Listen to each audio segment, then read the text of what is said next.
আসসালামু আলাইকুম, ওয়েলকাম করছি রিয়াসাত আজিম। ভিন্ন ধর্ম মতাদর্শে যারা শুনছেন সবার প্রতি আন্তরিক কৃতজ্ঞতা। অবসর ইস্যু নিয়ে আসলে আলোচনা শেষ করতে চাইলেও শেষ হবে না এবং সেই আলোচনা চলছে। সবশেষ আলোচনা যেটা হয়েছে মাহমুদুল্লাহ রিয়াদের, এবং সেই মাহমুদুল্লাহ রিয়াদের সাথে আলোচনা হয়েছে ক্রিকেট অপারেশনসের দায়িত্বে যিনি রয়েছেন নাজমুল আবেদিন ফাহিম। মাহমুদুল্লাহ রিয়াদ কবে আসলে ওয়ানডে ক্রিকেটকে বিদায় জানাতে চান? ওয়ানডে ক্রিকেটকে মাহমুদুল্লাহ রিয়াদ বিদায় জানানো মানে হচ্ছে মাহমুদুল্লাহ রিয়াদ আলটিমেটলি একদম রিটায়ারমেন্টে চলে যাওয়া।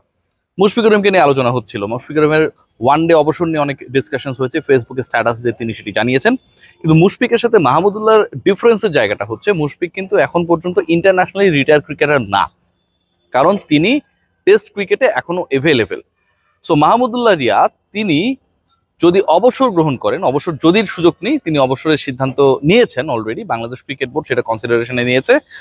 তিনি যখন অবসরে চলে যাবেন এরপর কিন্তু মাহমুদুল্লাহ রিয়াদের আর কোনো ইন্টারন্যাশনাল ক্যারিয়ার বলে থাকবে না। টেস্ট এবং টি-20তে তিনি বিদায় নিয়েছেন। সো ফ্রম দ্যাট কানেকশন বিসিবির সাথে রিয়াদের ডিসকাশনটা কি হলো, এটাই হচ্ছে আলোচনার মূল বিষয়। বাংলাদেশ ক্রিকেট বোর্ডের সাথে মাহমুদুল্লাহ রিয়াদের যে ডিসকাশন হয়েছে, যতটুকু বিভিন্ন সূত্রের মাধ্যমে আমরা জানতে পেরেছি, আনুষ্ঠানিকভাবে এই ব্যাপারে কোনো কিছু কেউ বলে নাই যে মাহমুদুল্লাহ মাঠ থেকে রিটায়ারমেন্টে যেতে চান। মাহমুদুল্লাহ মাঠ থেকে রিটায়ারমেন্টে যেতে চান মানে মুশফিক যেভাবে ফেসবুকে অ্যানাউন্স করেছেন তার আর কোনোভাবেই ওয়ানডে ক্রিকেটে দেশের জার্সি গায়ে মাঠে নামার সুযোগ সম্ভাবনা কোনোটাই নেই।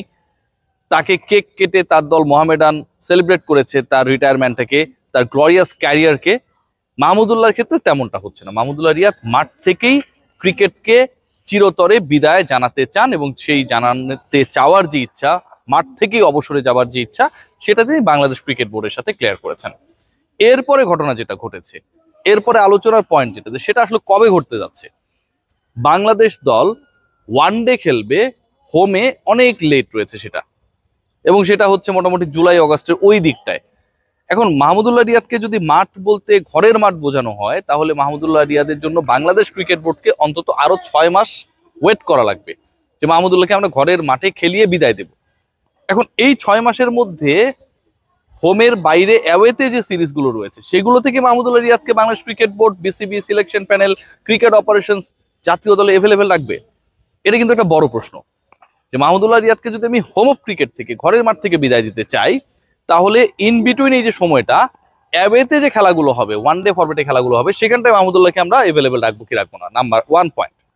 নাম্বার 2, মাঠ থেকেই যেহেতু বিদায় জানাতে চায়, মাঠকে যদি আমরা কমন ধরে নিই, তাহলে যেই খেলাটাই নেক্সট ওয়ানডে ম্যাচ হিসেবে হবে, বাংলাদেশ যেটাতে মাঠে নামবে, মাহমুদুল্লাহকে কি সেই ম্যাচটা খেলিয়েই, সেটা হোমে হোক অ্যাওয়েতে হোক, আমরা বিদায় দেবো কিনা, এই জায়গাটায় বাংলাদেশ ক্রিকেট বোর্ড আটকে আছে। বাংলাদেশ ক্রিকেট বোর্ডের যে পরিকল্পনা সেটা হচ্ছে মাহমুদুল্লাহ যেহেতু মাঠ থেকে বিদায় জানাতে চায়, তার সেই চাওয়াকে রেসপেক্ট করে মাহমুদুল্লাহকে মাঠ থেকেই বিদায় জানানো। আর মাহমুদুল্লাহ যে চাওয়াটা cricket board, cricket operations chairman শুনেছেন, এটার এগেনস্টে তারা সেই পার্টিকুলার অ্যাকশনটা নিতে চান, যেখানটায় মাহমুদুল্লাহ রিয়াদ অন্তত আরো একটা ইন্টারন্যাশনাল ম্যাচ খেলবেন। এটা একাধিকও হতে পারে, 3 ম্যাচ সিরিজের লাস্ট ম্যাচও হতে পারে, কিন্তু অন্তত আরো একটা ইন্টারন্যাশনাল ম্যাচ তিনি খেলবেন, যেখান থেকে মাহমুদুল্লাহ রিয়াদ তার অফিসিয়াল ওয়ানডে রিটায়ারমেন্টটাকে অ্যানাউন্স করবেন।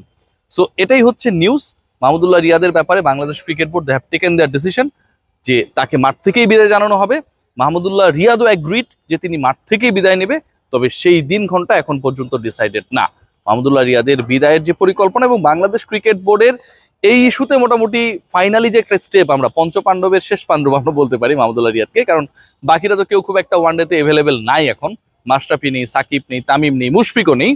তো তার ব্যাপারে বাংলাদেশ ক্রিকেট বোর্ডের যে অবস্থান, তার ব্যাপারে বাংলাদেশ ক্রিকেট বোর্ডের যে পরিকল্পনা, আমার কাছে মনে হয় যেটা নাই মামা থেকে কানা মামা ভালো, মোটামুটি খারাপ না, ভালোই বলতে পারি। এবং রিয়াদ যে মাঠ থেকে বিদায় নিতে চান, এটাকেও পজিটিভলি দেখার যথেষ্ট সুযোগ রয়েছে। বাংলাদেশ ক্রিকেট হিস্ট্রিতে মাহমুদুল্লাহ রিয়াদ একজন কিংবদন্তি, স্ট্যাট না।